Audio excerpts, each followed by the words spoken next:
we talk about security, internal security, the first thing that comes to a Nigerian mind is the military. That is a sign of failure of our internal security agencies. Let's tell ourselves the truth. So for me, the police, in terms of adequate funding, I do not see a reason why our police, for instance, should even rely on budgetary allocation. Let's call a spade a spade. I don't see it. We're talking about the most populous black nation on earth. Africa has a population of 1.2 billion people. 240 of that population are Nigerians.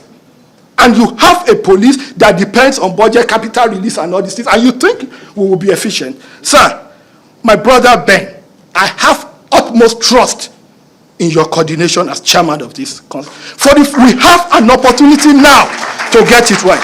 And also, before I leave, something is very important I must say. When you are fighting internal insecurity, citizenship mobilization is at the center of your success. You must mobilize your citizens.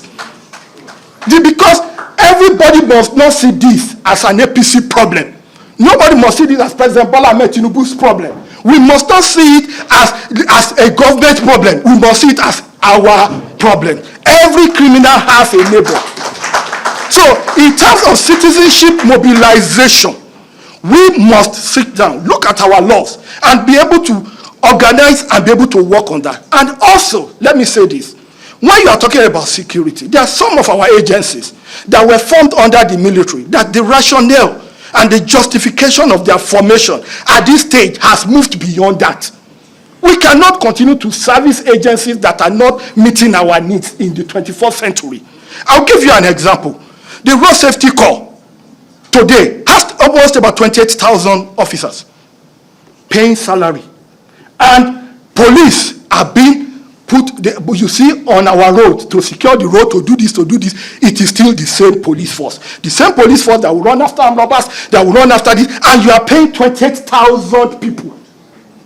Sir, why can't we, if possible, it's a suggestion of mine, look at the possibility of even a transport security agency, so that at the end of the protection of this critical logistical infrastructure comes to these people that are already on the payroll. We are not increasing payroll, but we can maximize the efficiency of these men. So we must look at, nobody says you should scrap them, but we can look at how to reform them in line with global standard. And also, I must also say this before I go, please, because there's a lot to talk about, but because I don't want to bore you. We must also say this. The attention that we are paying to cyber security, we are still living 20 years behind. You cannot continue to run a cyber security architecture on what's it called, an ad hoc arrangement. There must be proper security framework. This dialogue is therefore intended to deepen discussions on the Constitution review by focusing on how best to achieve comprehensive security and policing reforms, improve cooperation and coordination between security agencies, enhance border security for national and regional stability, as well as make inputs into proposed security-related bills. You will agree with me from the needs analysis report that we have a problem. And the solution starts from having those who are wearing the shoe tell us about the problem, finding out how fine-tuning the ground will have a consequential effect on the parliamentary acts, enactments that helps the operationalization of the mandates of the various agencies in charge of security. Because if the ground norm is weak, the enactment will not be able to function effectively. That is why we are here. So permit me to say that this dialogue is designed to be that diagnostic process. We are here to listen to you. Those who wear the shoes and know exactly where it pinches, whether the issues are rooted in inter-agency harmonization, command authority, intelligence coordination, or other critical aspects. Your insights are indispensable. We can't do without your opinion, because you know better than us But we want to leverage what you know to make a law that will make you perform better than you are doing currently. You, our security sector stakeholders, are best positioned to articulate the constitutional and operational bottlenecks that hinder your effectiveness. Our commitment is to first diagnose by gathering your experiential knowledge, institutional challenges, and actionable recommendations. Only then can we as legislators responsibly frame the prescriptions, the constitutional amendments and legislative reform necessary to address these challenges. After all, we say the Constitution of the Federal Republic of Nigeria in its preamble reads, "We, the people of Nigeria." So you are part of that "we" that must make your input in our constitutional amendment so that you will not see a document that is dumped on you and that will not be able to give you the wheels to fulfill your mandate. That is why we are here. Before the finalization of the constitutional review process, we will return to you, the stakeholders, to review the proposed prescription, collect further feedbacks, and ensure that the final version of the Constitution truly reflects the needs and realities of Nigerian security. So it's a process that is just commencing today in our stakeholder engagement. So we will take from you, we will go back, work on it, come back to you, and tell you what we are able to prescribe. I agree with you before we go to the next level. This approach ensures that the solutions we design are comprehensive, they are inclusive, they are sustainable. The legislator, as we always say, is the solution hub for the hydra-headed problems facing our country. Through this collaborative, diagnostic approach, we aim to craft a legislative framework that delivers long-lasting national solution. Therefore, I urge every stakeholder present to express themselves freely and frankly, regardless of their agency or background. Our collective goal is remediation of the challenges facing all security agencies, solutions that are all for one and one for all. Let us seize this opportunity to make the right diagnosis so that together we can prescribe and implement the cures our nation so urgently needs.